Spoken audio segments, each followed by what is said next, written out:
తమ్ముడు, ఒకసారి నా వైపు చూడు. ఈరోజు ఏ స్థితిలో నువ్వు వచ్చినా, నీ పరిస్థితి ఎంత దిగజారిపోయినా, నీ పరిస్థితి చూసి నీకే అసహ్యమైపోయి ఈ బ్రతికే కంటే చస్తే పోయింది, ఈ ఆర్థిక ఇబ్బందులు అనుభవించే కంటే చస్తే పోయింది, కుటుంబంలో ఈ అసమాధానం అనుభవించే కంటే చస్తే పోయింది,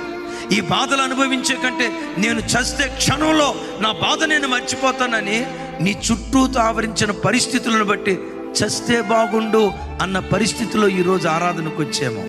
ఒక మాట, కూర్చున్న చోటే ఒకసారి ప్రభు వైపు కన్నులెత్తి,